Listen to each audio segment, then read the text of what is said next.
The Gina and Maddie podcast. Yeah, let's just have a little bit of a look, see what's taken up some column inches in the last sort of 24 hours. And I don't even know where to start this morning. Let's go with the $5 note. Now, since 1992, Queen Elizabeth II has featured on the smallest Aussie note, the $5 note. Mm-hmm. But the next design will not feature King Charles III. The RBA said the theme of the new banknote, called Connection to Country, would focus on the significance of country to Aboriginal and Torres Strait Islander people. Country is the land, the waters and the sky, the RBA said in a statement. Key to this theme is the recognition of our First Nations communities' contribution to the restoration and conservation of our environment. A final design is yet to be confirmed for the banknote, but Canberra's Parliament House will remain on one side.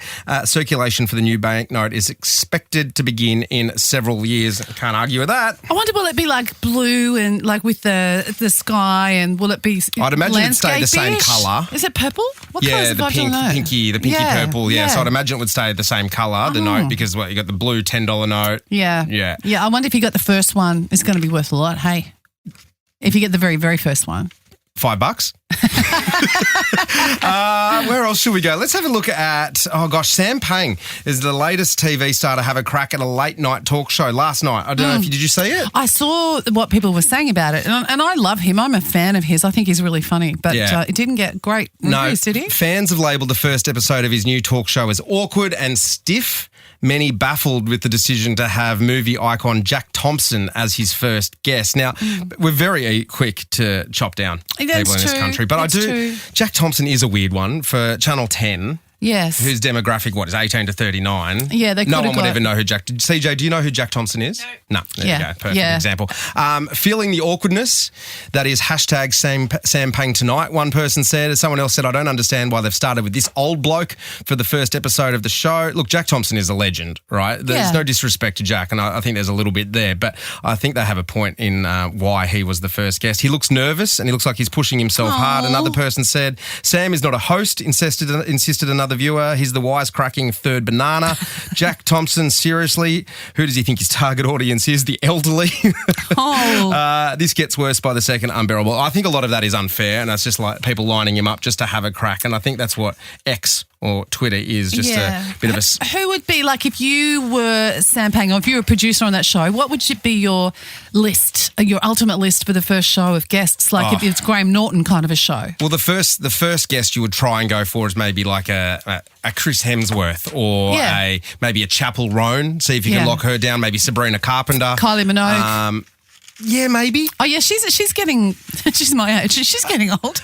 Kim and Kanye in the news, and I don't really do much Kardashian stuff, but this is quite interesting. Kim Kardashian is mulling over a big decision, and it's whether to go to court to ask a judge to strip Kanye West of joint legal custody of their 4 kids because her ex-husband has flagrantly ignored the custody agreement. Now, the latest legal war was set off after Kanye agreed in mediation on Friday not to release a previously recorded song in which their daughter North raps on. Now, the track is called Lonely Roads Still Go to Sunshine, and it includes P. Diddy and Kanye. Now, the thing is, Kim was so opposed to letting North participate in any way, and according to their divorce settlement, they both have equal say in making decisions for their kids. Now, sources that told TMZ, this is where this is coming from, said the divorce settlement provides for the event that there is a conflict, Kim and Kanye must first go to a private judge and hash out an agreement. Kim was there for the mediation with her lawyer, and they did not reach an agreement. So they said, no, North's not going to go on there. Kanye's like, yeah, North is going to go on it. So overnight, Kanye seems to have put his foot down on X and said, the man makes the final decision.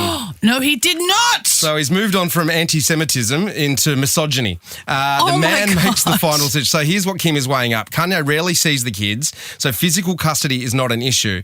Kim wants the kids to have a relationship with their dad and has always facilitated that. But when Kanye held an event where he urged participants to wear swastika shirts, she did not feel that was appropriate for her kids to attend. So there's a story unfolding there, and that's only going to get more and more interesting as the time goes on. And now it seems like I'm not the only one that had a couple of issues with Meghan Markle's new show. Yeah. Justine Bateman, she was in Family Ties, Oh, the yeah, actress. yes. She has slammed the Duke and Duchess of Sussex in a post, which she titled, "The problem with Meghan Markle is not what she's doing, it's the victim Olympics road she took to get there. The problem with Meghan Markle and her husband Harry is that every opportunity they have explored or exploited over the past years has been due to their very aggressive Victim Olympics campaign," Bateman wrote.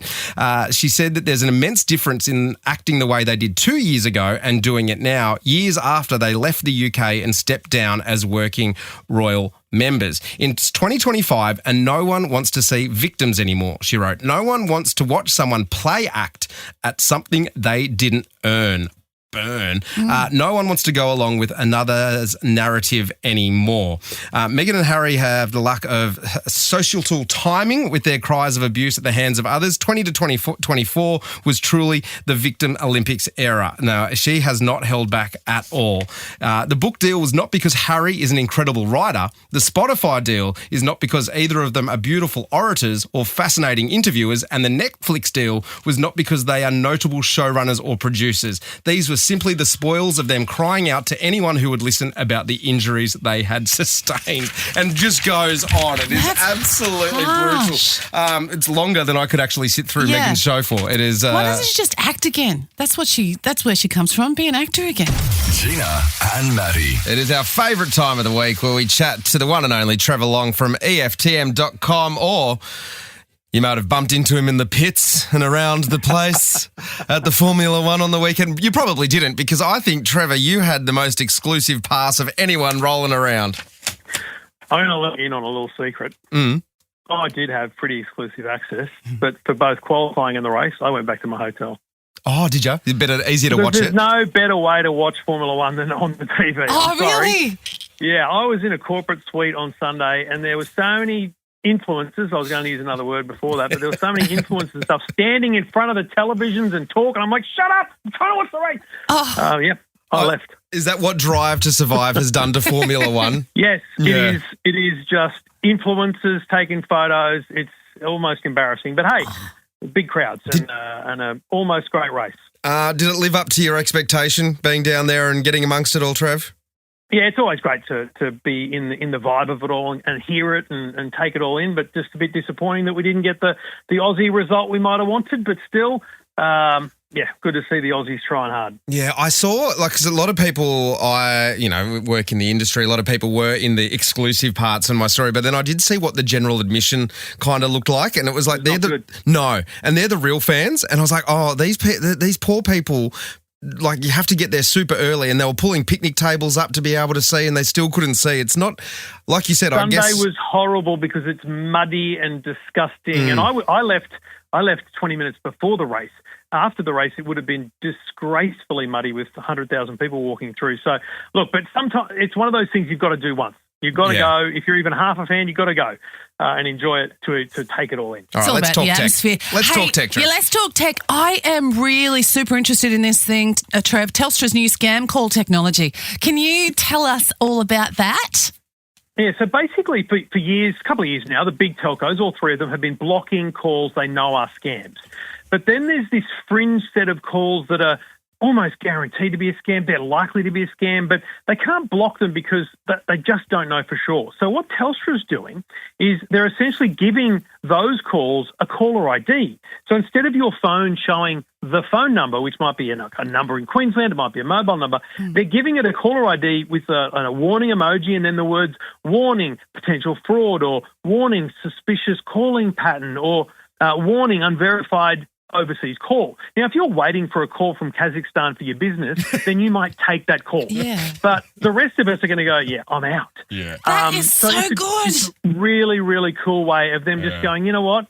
We want to help people out. We can't guarantee it's a scam, so we want to give you the best heads up so that if you do answer the call and then someone says, so all you need to do is pay me $100, you go, wait a minute. And hopefully that stops more people losing money and being scammed. Is it going to hit Optus as well?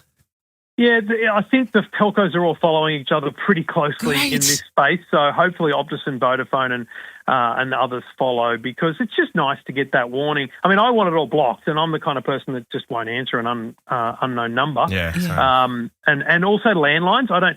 Essentially, if the number is 07 or 03 or something, like, I know it's going to be a scam. And if it's not, hey, leave a message. And often too, if there's a little gap before they speak, it's going to be a scam. I think. Yeah, one of the best tips I hear from people is if it's an unknown number, don't say a thing.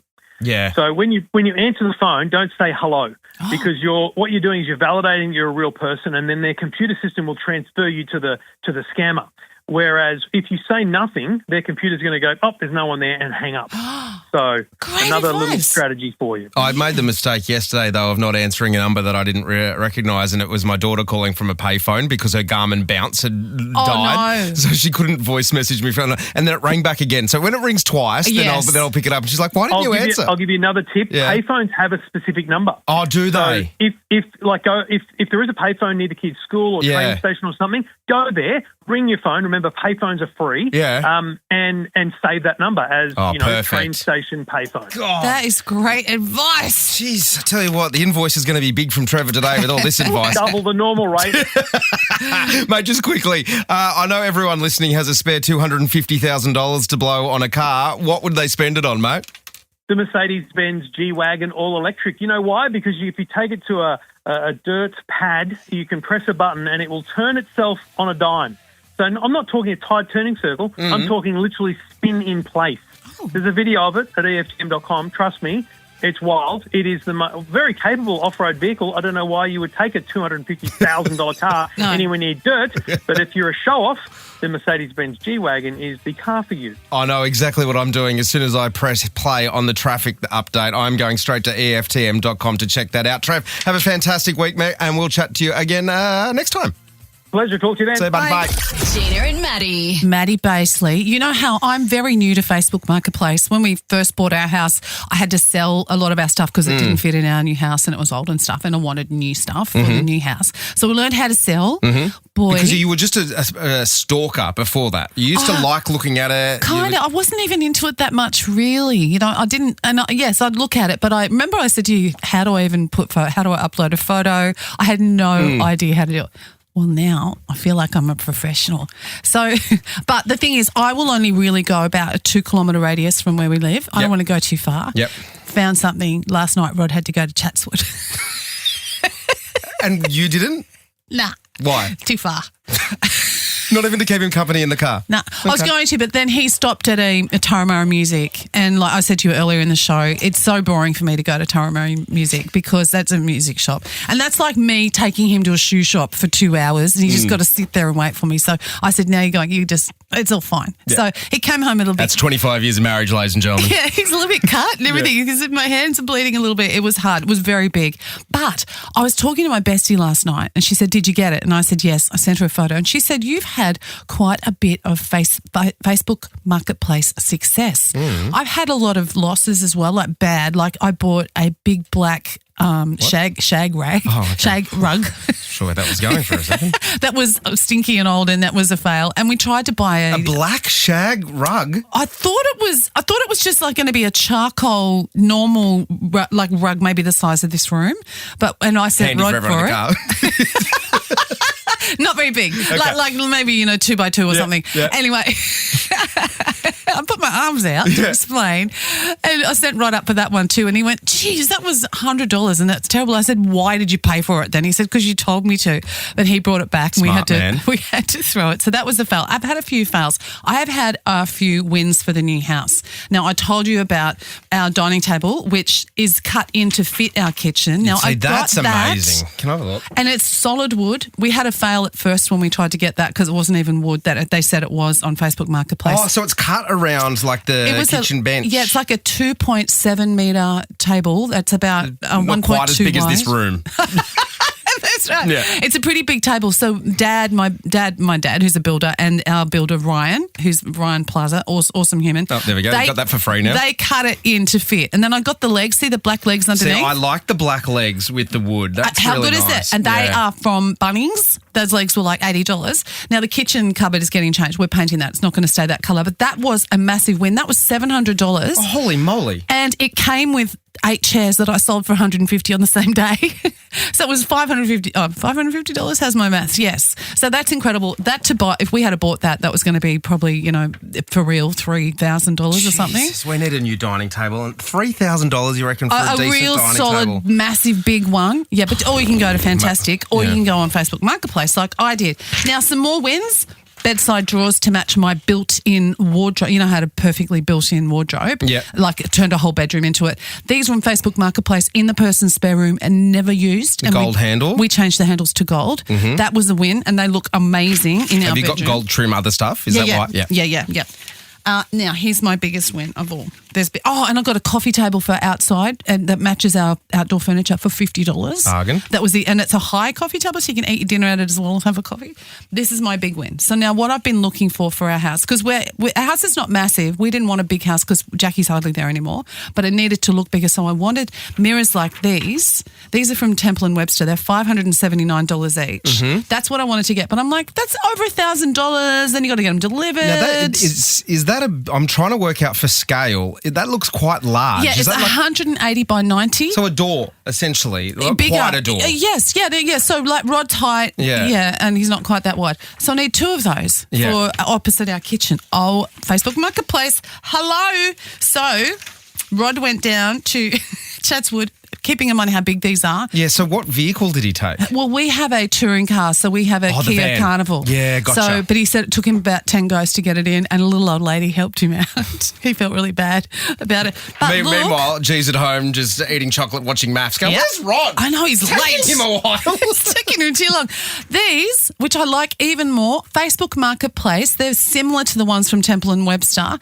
They are the same size, so that's 180 high by 90 wide. So now it's 180 high by 180 wide. Mm-hmm. Now I haven't put them on the wall yet, so I've got tea towels on the top there. But I want it to reflect the kitchen and reflect outside so it feels bigger. Mm. I am beside myself how much I love them. Now tell me what they're asking. What do you reckon they were asking for those 2 mirrors that from Temple & Webster, which is a cheaper shop, were going to be $1,100-ish. Got 2. If you're happy with it, I'm going to go $150 each, so $300 for the 2 of them. $250 for the two, and a lot of pain for Rod. But here's the thing: they double up as a weight loss ad because as you walk out of the kitchen, you're looking at yourself and you put the food back. No snacks tonight. The Gina and Maddie podcast. For more great comedy shows like this, head to novapodcast.com.au.